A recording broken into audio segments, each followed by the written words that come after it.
Hello, Lancaster School District parents and students.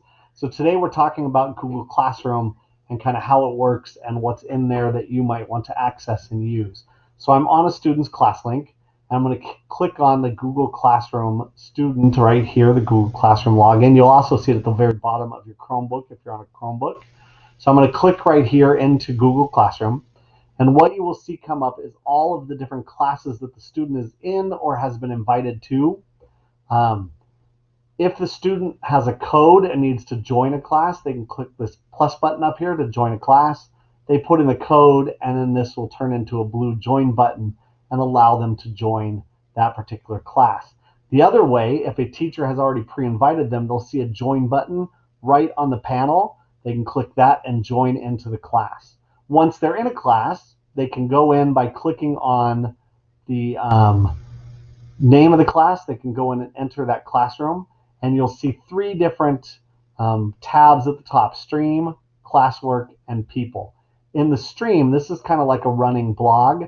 The newest thing will be posted at the top, and you can see the newest posts rolling down to the bottom. There's also over here a place to see upcoming work, when things are due. So there's an assignment due Wednesday, assignment due Friday. If you click view all, it'll take you into where you can see all of the work, and it'll become a running thing. You can see what's assigned.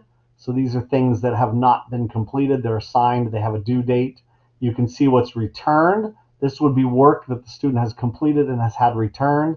And anything missing would show up in this category. So it's a nice way to know what needs to be done, anything assigned, missing, and what the students have completed. So here we've got, I'm going to go back into the classroom. That's the stream tab. We have the classwork tab. Here students can again see all of their actual work.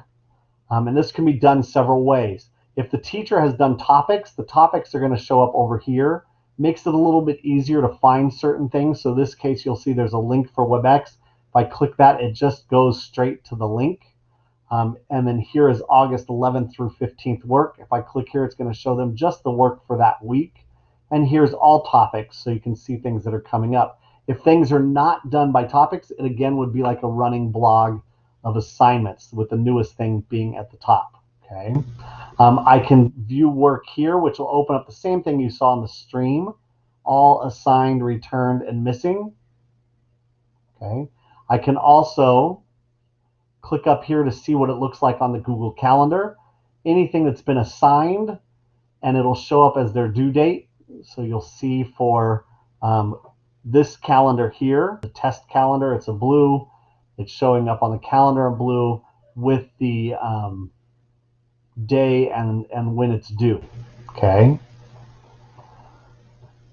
And then the people category tell you the teachers and if it's listed here, the students and who's in the classroom. Okay. If you want to see an assignment, you would click into that assignment. You'll notice there's different labels here. Each label kind of does different things. This one here is just a question.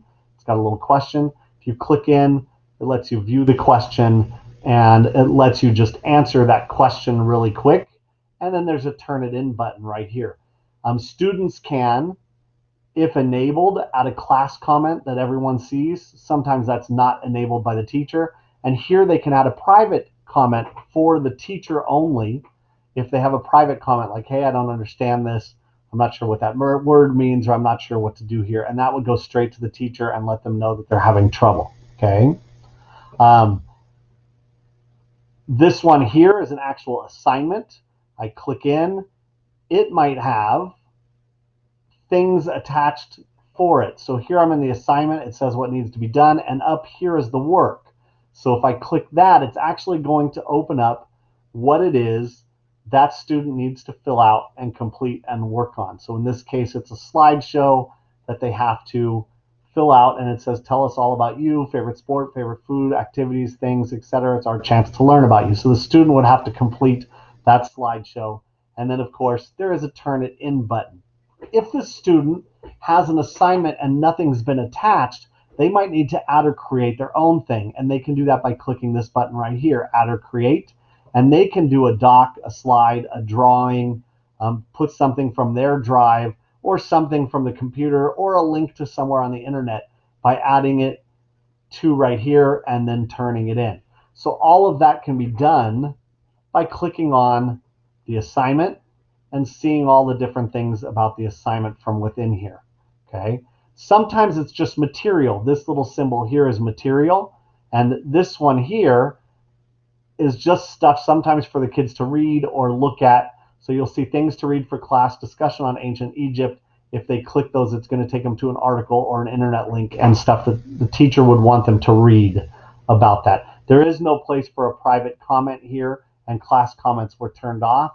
So the private comments usually are attached to a question or an assignment, and a good way for the student to ask a question of the teacher if needed. Okay. Again, that's in the Classwork tab where they can see all those things.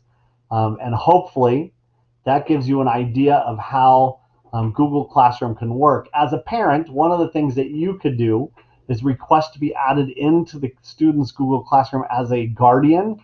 The teacher would need your email address. They can add you in.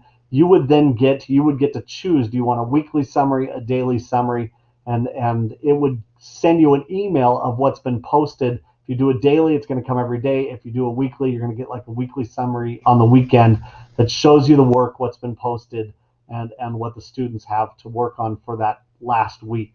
So it's a way for you to keep an eye on what's going on in the class. So that's called a parent invite, and you as the parent can request to be invited in to join a class and see those updates as they come out. Okay. Hope that helps you out on using Google Classroom.